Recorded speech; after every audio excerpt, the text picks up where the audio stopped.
ನಮಸ್ಕಾರ ಸ್ನೇಹಿತರೆ, ಕಳೆದ 4-5 ದಿನಗಳಿಂದ ಕರ್ನಾಟಕದಲ್ಲಿ SIR ಪ್ರಕ್ರಿಯೆ ನಡೀತಾ ಇದೆ. ಇಡೀ ದೇಶಕ್ಕೆ ಮಾದರಿ ಆಗುವ ರೀತಿಯಲ್ಲಿ ಕರ್ನಾಟಕದಲ್ಲಿ SIR ಪ್ರಕ್ರಿಯೆ ನಡೀತಾ ಇದೆ. ನಿಮ್ಗೆ ಗೊತ್ತಿರಬಹುದು, ಈಗಾಗಲೇ ದೇಶದ 10 ರಾಜ್ಯ ಮತ್ತು 3 ಕೇಂದ್ರಾಡಳಿತ ಪ್ರದೇಶಗಳಲ್ಲಿ SIR ಕಂಪ್ಲೀಟ್ ಆಗಿದೆ. ಆ ರಾಜ್ಯದಲ್ಲಿ ನಡೆದಿರುವಂತಹ SIR ಪ್ರಕ್ರಿಯೆ ಬೇರೆ ರೀತಿ ಇದ್ರೆ, ಕರ್ನಾಟಕದಲ್ಲಿ ನಡೀತಿರುವಂತಹ SIR ಪ್ರಕ್ರಿಯೆ ಇದೆಯಲ್ಲ, ಅದು ಇಡೀ ದೇಶಕ್ಕೆ ಮಾದರಿ ಅನ್ಸ್ಕೊಳ್ತಾ ಇದೆ.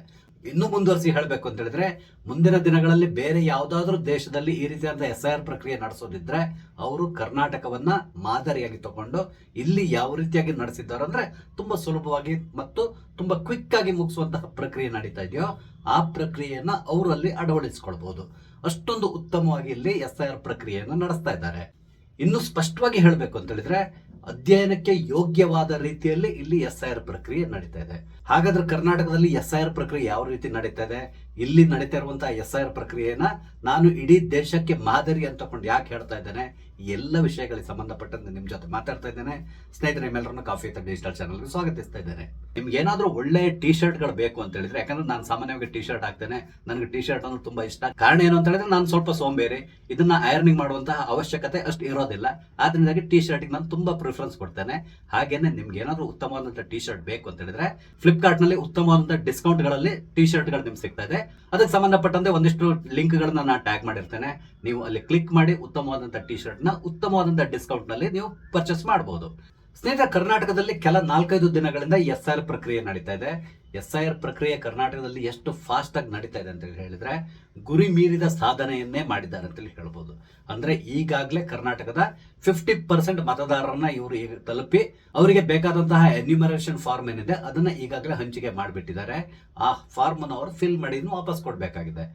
ಹಾಗಾದ್ರೆ ಇಷ್ಟೊಂದು ಫಾಸ್ಟ್ ಆಗಿ ಇವರು ಹೇಗೆ SIR ಪ್ರಕ್ರಿಯೆ ನಡೆಸಿದಾರೆ ಅಂತ ಹೇಳಿ ಕೇಳಿದ್ರೆ, ನೀವೆಲ್ಲರೂ ಪೇಪರ್ ಮತ್ತು ಟಿವಿಗಳಲ್ಲಿ ನೋಡಿರ್ತೀರಾ. ಇಲ್ಲಿ ಏನ್ ನಡೀತಾ ಇದೆ ಅಂತ ಹೇಳಿದ್ರೆ, ಕರ್ನಾಟಕದಲ್ಲಿ SIR ಪ್ರಕ್ರಿಯೆ ಮೇಳ ನಡೀತಾ ಇದೆ. SIR ಪ್ರಕ್ರಿಯೆ ಯಾವ ರೀತಿ ನಡಿಬೇಕು ಅಂತ ಹೇಳಿದ್ಯೋ ಅದಕ್ಕೆ ಸಂಪೂರ್ಣವಾಗಿ ವಿರುದ್ಧ ದಿಕ್ಕಿನಲ್ಲಿ ಇವರು SIR ಪ್ರಕ್ರಿಯೆಯನ್ನು ಮಾಡ್ತಾ ಇದ್ದಾರೆ. ಆಶ್ಚರ್ಯ ಆಗೋದೇನು ಅಂತ ಹೇಳಿದ್ರೆ, ಮೊದಲಿಂದಾನು ಕೂಡ ಈ SIR ಪ್ರಕ್ರಿಯೆಯನ್ನ ವಿರೋಧಿಸ್ಕೊಂಡು ಬಂದಿರುವಂತಹ ಕಾಂಗ್ರೆಸ್ ಪಕ್ಷದವರು ಸೈಲೆಂಟ್ ಆಗಿಬಿಟ್ಟಿದ್ದಾರೆ.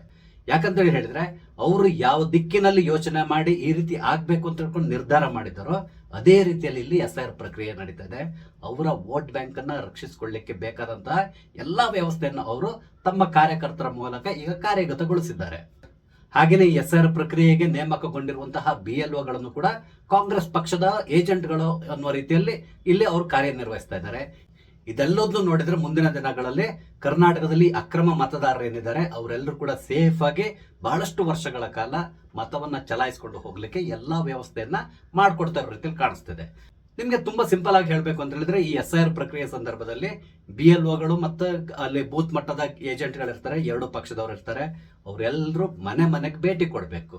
ಮನೆ ಭೇಟಿ ಕೊಟ್ಟು ಅಲ್ಲಿರುವ ಮತದಾರರ ಹೆಸರನ್ನ ಚೆಕ್ ಮಾಡಿಕೊಂಡು ಅವರು ಅದೇ ಅಡ್ರೆಸ್ ನಲ್ಲಿ ಇದ್ದಾರಾ ಅಥವಾ ಇಲ್ವಾ, ಎಷ್ಟು ಜನ ಇದ್ದಾರೆ, ಇದ್ದವರಲ್ಲಿ ಯಾರಾದ್ರೂ ಶಿಫ್ಟ್ ಆಗಿದ್ದಾರಾ ಅಥವಾ ಯಾರಾದ್ರೂ ಸತ್ತೋಗಿದ್ದಾರಾ, ಇದೆಲ್ಲದನ್ನ ಅವ್ರು ನೋಟ್ ಮಾಡ್ಕೋಬೇಕು. ಅದಾದ್ಮೇಲೆ ಅವರಿಗೆ ಎನ್ಯುಮರೇಷನ್ ಫಾರ್ಮ್ ನ ಕೊಟ್ಟು ಬರಬೇಕು. ಈ ರೀತಿಯಾಗಿ ನಡಿಬೇಕಾಗಿದೆ. ಆದ್ರೆ ಇಲ್ಲಿ ಯಾವ ರೀತಿ ನಡೀತಾ ಇದೆ ಅಂತ ಹೇಳಿದ್ರೆ, ಆಯಾಯ ವಾರ್ಡ್ ನ ಒಂದಿಷ್ಟು ಮತದಾರರನ್ನ ಒಂದು ಸ್ಥಳಕ್ಕೆ ಬರ್ಲಿಕ್ಕೆ ಹೇಳ್ತಾ ಇದ್ದಾರೆ. ದೇವಸ್ಥಾನ ಇರ್ಬೋದು ಅಥವಾ ಶಾದಿ ಮಹಲ್ ಇರ್ಬೋದು, ಕಲ್ಯಾಣ ಮಂಟಪ ಇರ್ಬೋದು ಅಥವಾ ದೇವಸ್ಥಾನದ ವಟಾರ ಇರ್ಬೋದು, ಅಂತಹ ಸ್ಥಳಗಳಿಗೆ ಕರೆಸಿ ಅಲ್ಲಿ ಸಾಮೂಹಿಕವಾಗಿ ಇವರು ಫಾರ್ಮ್ಗಳನ್ನ ವಿತರಿಸ್ತಾ ಇದ್ದಾರೆ. ಅದರಲ್ಲಿ ಇನ್ನೊಂದು ವಿಶೇಷತೆ ಏನು ಅಂತ ಹೇಳಿದ್ರೆ, ಕೆಲವೊಂದು ಸ್ಥಳಗಳಲ್ಲಿ ಯಾವ ರೀತಿ BLOಗಳನ್ನ ಇವರು ಫಿಕ್ಸ್ ಮಾಡಿದ್ದಾರೆ ಅಂತ ಹೇಳಿದ್ರೆ, ಒಂದೇ ಸಮುದಾಯದ BLOಗಳು ಏಜೆಂಟ್ಗಳು ಎಲ್ಲರೂ ಇದ್ದಾರೆ. ಒಂದು ಸಮುದಾಯದವ್ರನ್ನ ಇವರು ರಕ್ಷಿಸಲಿಕ್ಕೆ ಎಲ್ಲಾ ರೀತಿಯಾದಂತಹ ವ್ಯವಸ್ಥೆಯನ್ನ ಮಾಡಿದ್ದಾರೆ. ಅದಲ್ಲದೆ ಉತ್ತರ ಭಾರತ, ಅದರಲ್ಲೂ ಪ್ರಮುಖವಾಗಿ ಪಶ್ಚಿಮ ಬಂಗಾಳದಲ್ಲಿ SIR ಪ್ರಕ್ರಿಯೆ ನಡೆದ ನಂತರ ಒಂದಿಷ್ಟು ಜನ ಅಕ್ರಮ ಬಾಂಗ್ಲಾವಾಸಿಗಳು ಆ ರಾಜ್ಯವನ್ನ ಬಿಟ್ಟು ನಮ್ಮ ರಾಜ್ಯದ ಕಡೆ ಬಂದಿದ್ದಾರೆ. ಯಾಕಂದ್ರೆ ಅವ್ರು ಎಲ್ಲರೂ ಕೂಡ ಯಾವಾಗ್ಲೂ ಯೋಚನೆ ಮಾಡ್ತಾರೆ, ನಮ್ಗೆ ಸೇಫ್ ಆಗಿರುವಂತಹ ರಾಜ್ಯ ಯಾವುದು ಅಂತೇಳಿ. ಆ ರೀತಿ ಅವ್ರು ಹುಡುಕಿದಾಗ ಅವ್ರಿಗೆ ಮೊದಲು ಕಾಣಿಸೋದೇನು ಅಂತ ಹೇಳಿದ್ರೆ, ಕಾಂಗ್ರೆಸ್ ಆಡಳಿತ ಎಲ್ಲಿದೆಯೋ ಆ ರಾಜ್ಯ ನಮ್ಗೆ ಸೇಫ್ ಅಂತೇಳಿ ಅನ್ಸ್ಕೊಳ್ತದೆ ಅವರಿಗೆ. ಹಾಗಾಗಿ ಬಹಳಷ್ಟು ಜನ ಈಗ ಕರ್ನಾಟಕವನ್ನು ಸೇರ್ಕೊಂಡು ಬಿಟ್ಟಿದ್ದಾರೆ. ಈಗ ಈ SIR ಪ್ರಕ್ರಿಯೆ ಮುಖಾಂತರ ಅವರೆಲ್ಲರೂ ಕೂಡ ನಮ್ಮ ರಾಜ್ಯದ ಪ್ರಜೆಗಳನ್ನಾಗಿ ಮಾಡ್ಲಿಕ್ಕೆ ಹೊರಟ ರೀತಿಯಲ್ಲಿ ಕಾಣಿಸ್ತಾ ಇದೆ. ಬರ್ತಾ ಇರುವಂತಹ ಸುದ್ದಿ ಪ್ರಕಾರ ಅವರಿಗೆ ಬೇಕಾದಂತಹ ಜನನ ಪ್ರಮಾಣ ಪತ್ರ ಅಥವಾ ಬೇರೆದಾದಂತಹ ಡಾಕ್ಯುಮೆಂಟ್ಸ್ ಏನೆಲ್ಲ ಬೇಕೋ ಎಲ್ಲಾ ವ್ಯವಸ್ಥೆಯನ್ನ ಕಾಂಗ್ರೆಸ್ ಸರ್ಕಾರದ ವತಿಯಿಂದ ಮಾಡಿಸ್ಕೊಡ್ತಾ ಇದ್ದಾರೆ ಅನ್ನೋ ಸುದ್ದಿ ಕೂಡ ಎಲ್ಲೆಡೆ ಹರಿದಾಡ್ತಾ ಇದೆ. ಆ ಮೂಲಕ ತಮ್ಮ ವೋಟ್ ಬ್ಯಾಂಕ್ ಏನಿದೆ ಅದನ್ನ ಹಿಗ್ಗಿಸಿಕೊಳ್ಳುವಂತ ಕೆಲಸಕ್ಕೆ ಕಾಂಗ್ರೆಸ್ ಪಕ್ಷ ಕೈ ಹಾಕಿದೆ ಅಂತ ತಕೊಂಡು ಈಗ ದೂರ್ತಾ ಇದ್ದಾರೆ. ನಿಮ್ಗೆ ನೆನಪಿರ್ಬೋದು, ಮುಂದೆ ಕರ್ನಾಟಕದಲ್ಲಿ SIR ಪ್ರಕ್ರಿಯೆ ನಡೀತದೆ ಅಂತ ಹೇಳಿ ಡೇಟ್ ಫಿಕ್ಸ್ ಆದ ತಕ್ಷಣ ತುಂಬಾ ಆಕ್ಟಿವ್ ಆಗಿರೋದು ಕಾಂಗ್ರೆಸ್ ಪಕ್ಷ. ಒಂದ್ ಕಡೆಯಿಂದ ಅವರು ಇದನ್ನ ವಿರೋಧಿಸಿದ್ರು. ಅದೇ ಸಂದರ್ಭದಲ್ಲಿ ತಮ್ಮ ಕಾರ್ಯಕರ್ತರಿಗೆ ಯಾವ ರೀತಿಯಾಗಿ ಅವ್ರನ್ನ ಇದಕ್ಕೆ ಸಜ್ಜುಗೊಳಿಸಬೇಕು ಅನ್ನೋದನ್ನ ಅವ್ರು ಮನಗಂಡು ಎಲ್ಲಾ ರೀತಿಯಾದಂಥ ವ್ಯವಸ್ಥೆಯನ್ನ ಮಾಡಿದ್ರು. ಬಹಳಷ್ಟು ಕಾರ್ಯಾಗಾರಗಳನ್ನ ನಡೆಸಿದ್ರು. ಹಾಗೇನೆ ಪಕ್ಷದ ಎಲ್ಲಾ MLAಗಳನ್ನ ಕರೆದು ಅವರಿಗೂ ಕೂಡ ಟ್ರೈನಿಂಗ್ ಕೊಟ್ಟರು. ಅದಾದ ನಂತರ SIR ಪ್ರಕ್ರಿಯೆ ಮುಗಿಯುವವರೆಗೂ ಕೂಡ ನೀವು ನಿಮ್ಮ ಕ್ಷೇತ್ರಗಳಲ್ಲೇ ಉಳ್ಕೊಂಡು ಸಂಪೂರ್ಣವಾದಂತಹ ಸಹಕಾರವನ್ನ ಮತದಾರರಿಗೆ ಕೊಡಬೇಕು. ನಮ್ಮ ಒಬ್ಬ ಮತದಾರರ ಹೆಸರು ಡಿಲೀಟ್ ಆಗಬಾರ್ದು, ಆ ರೀತಿಯಾಗಿ ನೋಡ್ಕೋಬೇಕು ಅಂತೇಳಿ ಅವ್ರಿಗೆ ಇನ್ಸ್ಟ್ರಕ್ಷನ್ಸ್ ಕೊಟ್ಟು ಅವರೆಲ್ಲರನ್ನು ಕೂಡ ಅವರವರ ಕ್ಷೇತ್ರಗಳಿಗೆ ಓಡಿಸ್ಬಿಟ್ಟಿದ್ದಾರೆ. ಆದ್ರೆ ಬಿಜೆಪಿ ಮತ್ತು JDS ಇದರಲ್ಲಿ ಬಹಳಷ್ಟು ಹಿಂದುಳಿದಿದೆ. ನಿಮ್ಗೆ ಗೊತ್ತು, ಬಿಜೆಪಿ ಯಾವಾಗಲೂ ಕೂಡ ಅಷ್ಟೇ ನಿದ್ದೆ ಮಾಡ್ಕೊಂಡಿರ್ತಾರೆ. ಇವ್ರು ಯಾವ ರೀತಿ ಯೋಚನೆ ಮಾಡ್ತಾರೆ ಅಂತ ಹೇಳಿದ್ರೆ, ಚುನಾವಣೆ ಬಂದಾಗ ನೋಡ್ಕೊಳ್ಳೋಣ, ಆಗ ಮೋದಿನ ಕರ್ಕೊಂಡ್ಬಂದು ರಸ್ತೆ ಸುತ್ತಾಡಿಸಿದ್ರೆ ಸಾಕು, ನಮ್ಗೆ ಮೋದಿ ಹೆಸರಲ್ಲಿ ಓಟ್ ಬೀಳ್ತದೆ. ನಾವು ಮಾಡ್ಬೇಕಾಗಿರೋ ಕೆಲಸ ಏನು ಅಂತ ಹೇಳಿದ್ರೆ ಟಿಕೆಟ್ ಅನ್ನ ಪಡ್ಕೊಳ್ಳುವಂತಹದ್ದು. ಏನಾದ್ರೂ ಮಾಡಿ ಟಿಕೆಟ್ ಸಿಕ್ತು ಅಂದ್ರೆ ಮತ್ತು ಮೋದಿ ಹೆಸರು ಹೇಳ್ಕೊಂಡು ನಾವು ಗೆದ್ಕೊಂಡು ಬರ್ಬೋದು, ಈ ರೀತಿಯಾಗಿ ಯೋಚನೆ ಮಾಡ್ತಾ ಇದ್ದಾರೆ. ಅದಲ್ಲದೇನೆ ಹೇಗೂ 5 ವರ್ಷ ಆದ್ಮೇಲೆ ಕರ್ನಾಟಕದಲ್ಲಿ ಸಾಮಾನ್ಯವಾಗಿ ಸರ್ಕಾರ ಬದಲಾಗ್ತದೆ, ಅದನ್ನ ಇವರು ನಂಬ್ಕೊಂಡು ಮನೆಯಲ್ಲಿ ಗಡದ್ದಾಗಿ ನಿದ್ದೆ ಮಾಡ್ತಾ ಇದ್ದಾರೆ. ಇದರ ಪರಿಣಾಮ ಅಥವಾ ಇದರ ಅಡ್ವಾಂಟೇಜ್ ಅನ್ನ ಸದ್ಯಕ್ಕೆ ಕಾಂಗ್ರೆಸ್ ಪಕ್ಷ ಪಡ್ಕೊಳ್ತಾ ಇದೆ. ಇವನ್ JDS ನವ್ರ ಕತೆ ಕೂಡ ಅದೇ ತರ ಆಗಿದೆ. ಕಾರ್ಯಕರ್ತರನ್ನವರು ಸಜ್ಜುಗೊಳಿಸಲಿಲ್ಲ. ಈಗ ಏನೋ ಕುಮಾರಸ್ವಾಮಿ ಬೊಬ್ಬೆ ಹೊಡ್ಕೊಂತಾ ಇದ್ದಾರೆ, ವಿಜೇಂದ್ರ ಬೊಬ್ಬೆ ಹೊಡಿತಾ ಇದ್ದಾರೆ, ಅಶೋಕ್ ಬೊಬ್ಬೆ ಹೊಡಿತಾ ಇದ್ದಾರೆ.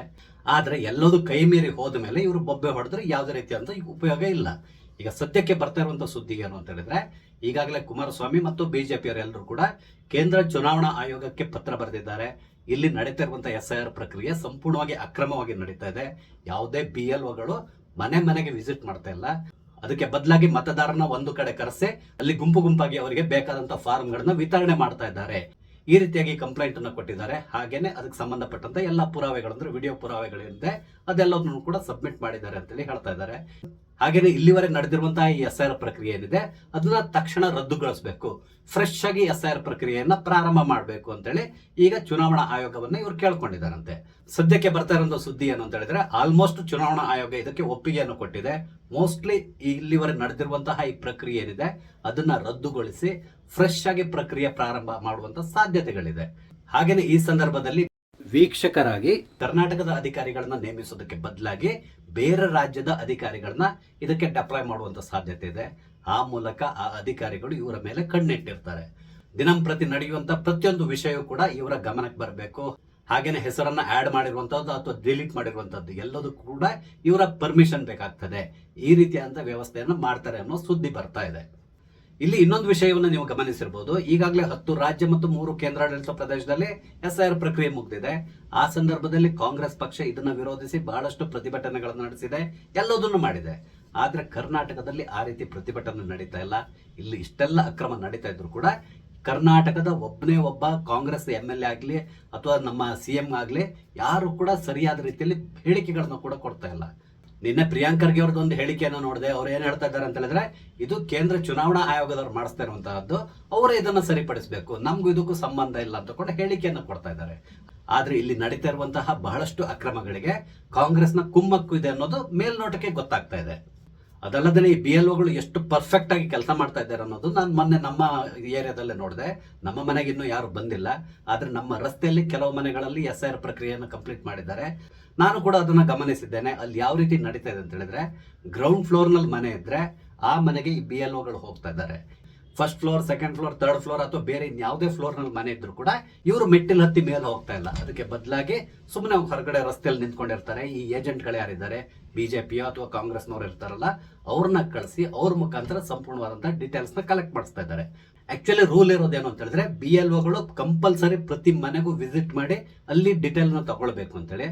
ಆದ್ರೆ ಈ BLOಗಳು ಯಾರು ಕೂಡ ಗ್ರೌಂಡ್ ಫ್ಲೋರ್ ಇಂದ ಮೇಲ್ಗಡೆ ಹೋಗ್ತಾನೆ ಇಲ್ಲ, ರಸ್ತೆಯಲ್ಲಿ ನಿಂತ್ಕೊಂಡು ಇವ್ರ ಪ್ರಕ್ರಿಯೆಯನ್ನು ಮುಗಿಸ್ತಾ ಇದ್ದಾರೆ. ನನ್ಗೆ ಗೊತ್ತಿದ್ದಾಗೆ ಇದೇ ರೀತಿಯಲ್ಲಿ ಇಡೀ ರಾಜ್ಯದಲ್ಲಿ ನಡೀತಾ ಇರೋ ರೀತಿಯಲ್ಲಿ ಕಾಣಿಸ್ತಾ ಇದೆ. ಆ ಮೂಲಕ ಇಲ್ಲಿ ನಡೀತಿರುವಂತಹ SIR ಪ್ರಕ್ರಿಯೆ ಏನಿದೆ ಇದು ಸಂಪೂರ್ಣವಾಗಿ ಅಕ್ರಮ ಆಗಿದೆ ಅಂತ ತಿಳ್ಕೊಂಡು ನಾನು ಇಲ್ಲಿ ಘಂಟಾಘೋಷವಾಗಿ ಹೇಳಬಹುದು. ಇಲ್ಲದಿದ್ರೆ ನೀವೇ ಯೋಚನೆ ಮಾಡಿ, ಈಗಾಗಲೇ ಕರ್ನಾಟಕದಲ್ಲಿ 50% ಕೆಲಸವನ್ನು ಇವರು ಮುಗಿಸ್ಬಿಟ್ಟಿದ್ದಾರೆ. ಇನ್ನೂ ಕೂಡ ಇವ್ರಿಗೆ ಬಹಳಷ್ಟು ಸಮಯ ಇದೆ. ಅಷ್ಟರೊಳಗಡೆ ಇಷ್ಟು ಮುಗಿಸಿದ್ದಾರೆ ಅಂತೇಳಿ ಹೇಳಿದ್ರೆ ಉಳಿದಂತ 50% ಮುಗಿಸ್ಲಿಕ್ಕೆ ಇವರಿಗೆ ಇನ್ನೊಂದು 2-3 ದಿನ ಸಾಕಾಗ್ತದೆ. ಇವರು ಮಾಡ್ತಾ ಇರುವಂತಹ ಕೆಲಸದ ವೇಗವನ್ನು ನೋಡಿದ್ರೆ ಗೊತ್ತಾಗೋಗ್ತದೆ ಇವರು ಯಾವ ರೀತಿಯಾಗಿ ಅಕ್ರಮಗಳನ್ನ ನಡೆಸ್ತಾ ಇದ್ದಾರೆ. ಇದರಿಂದಾಗಿ ಕರ್ನಾಟಕಕ್ಕೆ ಮುಂದಿನ ದಿನಗಳಲ್ಲಿ ಯಾವ ರೀತಿಯಾದಂತಹ ಸಂಕಟ ಕಾದಿದೆ ಎಲ್ಲದೂ ಅರ್ಥ ಆಗ್ತದೆ. ಯಾಕಂತ ಹೇಳಿದ್ರೆ ಇಲ್ಲಿ ಅಕ್ರಮ ಮತದಾರರು ಯಾರೆಲ್ಲ ಇದ್ದಾರೋ ಅವ್ರನ್ನ ಹಾಗೆ ಉಳಿಸ್ಕೊಂಡು ಹೋಗುವಂತ ಸಾಧ್ಯತೆಗಳಿದೆ. ಅದ್ರ ಜೊತೆ ಬಂದಿರುವಂತಹ ರೋಹಿಂಗ್ಯಾಗಳಿರ್ಬೋದು ಅಥವಾ ಬಾಂಗ್ಲಾದೇಶಿಗಳಿರ್ಬೋದು, ಅವ್ರೆಲ್ಲರನ್ನೂ ಕೂಡ ಮತದಾರರ ಪಟ್ಟಿಗೆ ಸೇರಿಸುವಂತ ಸಾಧ್ಯತೆ ಇದೆ. ಅವ್ರಿಗೆ ಬೇಕಾದಂತಹ ಡಾಕ್ಯುಮೆಂಟ್ಸ್ ನ ಕ್ರಿಯೇಟ್ ಮಾಡ್ಲಿಕ್ಕೆ ನಮ್ಮಲ್ಲಿ ಬಹಳಷ್ಟು ಜನ ಇದ್ದಾರೆ. ಅದೆಲ್ಲಾ ರೀತಿಯಾದಂತಹ ವ್ಯವಸ್ಥೆಯನ್ನು ಮಾಡಿಕೊಡ್ತಾರೆ. ನಂತರ ಅವ್ರನ್ನ ತಮ್ಮ ಮತದಾರರ ಪಟ್ಟಿಗೆ ಸೇರಿಸ್ಕೊಂಡು ಅವ್ರನ್ನ ಇಲ್ಲಿಯ ಮತದಾರರನ್ನಾಗಿ ಮಾಡಿಬಿಡ್ತಾರೆ. ಆ ಮುಖಾಂತರ ದೊಡ್ಡದಾದಂತಹ ಅಕ್ರಮಕ್ಕೆ ಇಲ್ಲಿಯ ಚುನಾವಣಾ ಆಯೋಗ ಸಂಪೂರ್ಣವಾಗಿ ಸಹಕಾರ ಕೊಡ್ತಾ ರೀತಿಯಲ್ಲಿ ಕಾಣಿಸ್ತಾ ಇದೆ. ಇದ್ರ ಜೊತೆ ಇನ್ನೊಂದು ಭಯ ಪಡ್ಬೇಕಾದಂತ ವಿಷಯ ಏನು ಅಂತ ಹೇಳಿದ್ರೆ, ಇತ್ತೀಚಿನ ವರ್ಷಗಳಲ್ಲಿ ಕರ್ನಾಟಕ ಅನ್ನೋದು ಈ ಭಯೋತ್ಪಾದಕರು ಏನಿದ್ದಾರೆ, ಈ ಸ್ಲೀಪಿಂಗ್ ಸೆಲ್ಸ್ ಇರ್ತದಲ್ಲ, ಅಂತವರಿಗೆ ಅತ್ಯಂತ ಸೇಫ್ ಆಗಿರುವಂತ ಪ್ಲೇಸ್ ಅನ್ಸ್ಕೊಂಡಿದೆ. ಯಾಕಂದ್ರೆ ನಮ್ಮ ಗೃಹ ಇಲಾಖೆ ಅಷ್ಟೊಂದು ಉತ್ತಮವಾಗಿ ಕೆಲಸ ಮಾಡ್ತಾ ಇದೆ. ಈ ಸಂದರ್ಭದಲ್ಲಿ ಅವ್ರನ್ನ ಕೂಡ ಮತದಾರರ ಪಟ್ಟಿಗೆ ಸೇರಿಸುವಂತ ಸಾಧ್ಯತೆಗಳು ನಿಚ್ಚಳವಾಗಿ ಕಾಣಿಸ್ತಾ ಇದೆ. ತಕ್ಷಣ ಕೇಂದ್ರ ಚುನಾವಣಾ ಆಯೋಗ ಎಚ್ಚೆತ್ತು ಈ ಪ್ರಕ್ರಿಯೆ ಇಲ್ಲಿವರೆಗೆ ನಡೆದಿದ್ದೇನಿದೆಯೋ ಅದನ್ನ ಸಂಪೂರ್ಣವಾಗಿ ರದ್ದು ಮಾಡಿ ಹೊಸತಾಗಿ ಪ್ರಕ್ರಿಯೆಯನ್ನು ಪ್ರಾರಂಭ ಮಾಡೋದು ಒಳ್ಳೆಯದು. ಆ ಸಂದರ್ಭದಲ್ಲಿ ಈ ರೀತಿಯಾದಂತಹ ಯಾವುದೇ ರೀತಿಯಾದ ಅಕ್ರಮಗಳು ನಡೆದೇ ರೀತಿಯಲ್ಲಿ ನೋಡ್ಕೋಬೇಕಾದಂತಹ ಜವಾಬ್ದಾರಿ ಕೇಂದ್ರ ಚುನಾವಣಾ ಆಯೋಗಕ್ಕೆ ಇರ್ತದೆ. ಆ ರೀತಿ ನಡೆದ್ರೆ ಮಾತ್ರ ಕರ್ನಾಟಕದಲ್ಲಿ ಸರಿಯಾದ ರೀತಿಯಲ್ಲಿ SIR ಪ್ರಕ್ರಿಯೆ ನಡೀಬಹುದು. ಇಲ್ಲ ಅಂತ ಹೇಳಿದ್ರೆ ಕರ್ನಾಟಕದಲ್ಲಿ ನಡೆಯುವಂತಹ SIR ಪ್ರಕ್ರಿಯೆ ಸಂಪೂರ್ಣವಾಗಿ ಅಕ್ರಮದಿಂದ ಕೂಡಿರ್ತದೆ. ಸಾಮಾನ್ಯವಾಗಿ ಬೂತ್ ಮಟ್ಟದಲ್ಲಿರುವಂತಹ ಈ ಏಜೆಂಟ್ಗಳು ಏನಿರ್ತಾರೆ, ಅವ್ರಿಗೆ ಗೊತ್ತಿರ್ತಾರೆ ನಮ್ಮ ಪಕ್ಷಕ್ಕೆ ಯಾರು ಓಟ್ ಹಾಕ್ತಾರೆ, ನಮ್ಮ ಪಕ್ಷದ ವಿರುದ್ಧವಾಗಿ ಯಾರಿದ್ದಾರೆ ಅಂತೇಳಿ. ಯಾರೆಲ್ಲ ವಿರುದ್ಧವಾಗಿದ್ದಾರೋ ಅವರ ಹೆಸರುಗಳನ್ನ ಕೈ ಬಿಡ್ಲಿಕ್ಕೆ ಏನೆಲ್ಲ ಬೇಕೋ ಎಲ್ಲಾ ರೀತಿಯಾದಂತಹ ಪ್ರಯತ್ನವನ್ನ ಖಂಡಿತವಾಗಿ ಮಾಡ್ತಾರೆ. ಹಾಗೇನೆ ಅಕ್ರಮ ಮತದಾರರು ಅಂದ್ರೆ ಈ ವೋಟ್ ಬ್ಯಾಂಕ್ ಏನಿದೆ ಅದನ್ನ ಹಿಗ್ಗಿಸ್ಲಿಕ್ಕೆ ಬೇಕಾದಂತಹ ಎಲ್ಲಾ ವ್ಯವಸ್ಥೆಗಳನ್ನ ಇವ್ರು ಖಂಡಿತವಾಗಿ ಮಾಡ್ಕೊಂಡು ಹೋಗ್ತಾರೆ. ಇದನ್ನ ತಕ್ಷಣ ತಡೆಗಟ್ಟಬೇಕು ಅಂತ ಹೇಳಿದ್ರೆ ಇಲ್ಲಿವರೆಗೆ ನಡೆದಿರುವಂತಹ ಪ್ರಕ್ರಿಯೆನ ಸಂಪೂರ್ಣವಾಗಿ ರದ್ದು ಮಾಡಬೇಕಾಗಿದೆ. ಇಲ್ಲಿವರೆಗೆ ಕರ್ನಾಟಕದಲ್ಲಿ ಸೈಲೆಂಟ್ ಆಗಿರುವಂತಹ ಕಾಂಗ್ರೆಸ್ ಪಕ್ಷ ಒಂದ್ ವೇಳೆ ಇಲ್ಲಿವರೆಗೆ ನಡೆದಿರುವಂತಹ SIR ಪ್ರಕ್ರಿಯೆಯನ್ನ ರದ್ದುಗೊಳಿಸಿದ್ರೆ ಖಂಡಿತವಾಗಿ ವಯಲೆಂಟ್ ಆಗ್ತಾರೆ. ಖಂಡಿತವಾಗಿ ಅವರು ರಸ್ತೆಗಿಳಿದು ಇದನ್ನ ವಿರೋಧಿಸಲು ಶುರು ಮಾಡ್ತಾರೆ. ಒಂದ್ ವೇಳೆ ಆ ರೀತಿಯಾಗಿ ಪ್ರತಿಭಟನೆಗೆ ಕಾಂಗ್ರೆಸ್ ಪಕ್ಷದವರು ರಸ್ತೆಗೆ ಇಳಿದ್ರು ಅಂತ ಹೇಳಿದ್ರೆ ಒಂದಂತೂ ಕ್ಲಿಯರ್ ಆಗ್ತದೆ, ಇಲ್ಲಿವರೆಗೆ ನಡೆದಿರುವಂತಹ ಈ SIR ಪ್ರಕ್ರಿಯೆ ಅಂದ್ರೆ ಅಕ್ರಮವಾಗಿ ಏನೆಲ್ಲ ನಡೀತಾ ಇತ್ತು ಅದೆಲ್ಲದರ ಹಿಂದೆ ಕಾಂಗ್ರೆಸ್ ಪಕ್ಷ ಇದೆ ಅನ್ನೋದು. ಯಾವುದಕ್ಕೂ ನಾವು ಒಂದೆರಡು ದಿನದ ಮಟ್ಟಿಗೆ ಕಾದ್ ನೋಡ್ಬೇಕಾಗ್ತದೆ. ಯಾಕಂತ ಹೇಳಿದ್ರೆ ಸದ್ಯಕ್ಕೆ ಬರ್ತಾ ಇರುವಂತಹ ಸುದ್ದಿ ಪ್ರಕಾರ ಚುನಾವಣಾ ಆಯೋಗ ಇದನ್ನ ತುಂಬಾ ಗಂಭೀರವಾಗಿ ಪರಿಗಣಿಸ್ತಾ ಇದೆ. ಇಲ್ಲಿವರೆಗೆ ನಡೆದಿರುವಂತಹ SIR ಪ್ರಕ್ರಿಯೆ ಏನಿದೆ ಅದನ್ನ ಸಂಪೂರ್ಣವಾಗಿ ರದ್ದುಗೊಳಿಸುವಂತ ಸಾಧ್ಯತೆಗಳು ನಿಚ್ಚಳವಾಗಿ ಕಾಣಿಸ್ತಾ ಇದೆ. ನೋಡೋಣ ಮುಂದೆ ಏನಾಗ್ತದೆ ಅಂತಕೊಂಡು. ಸ್ನೇಹಿತರೆ, ಈ ವಿಷಯಕ್ಕೆ ಸಂಬಂಧಪಟ್ಟಂತೆ ನಿಮ್ಮ ಅಭಿಪ್ರಾಯಗಳನ್ನ ದಯವಿಟ್ಟು ಕಮೆಂಟ್ ಮುಖಾಂತರ ತಿಳಿಸಿ. ಹಾಗೆಯೇ ಇಲ್ಲಿ ನಾನು ಹಂಚಿಕೊಂಡಂತ ವಿಷಯ ಇಷ್ಟ ಆದ್ರೆ ಲೈಕ್ ಮಾಡಿ, ಶೇರ್ ಮಾಡಿ. ದಯವಿಟ್ಟು ನನ್ನ ಚಾನಲ್ ಸಬ್ಸ್ಕ್ರೈಬ್ ಮಾಡಿ. ನಮಸ್ತೆ, ಜೈ ಹಿಂದ್.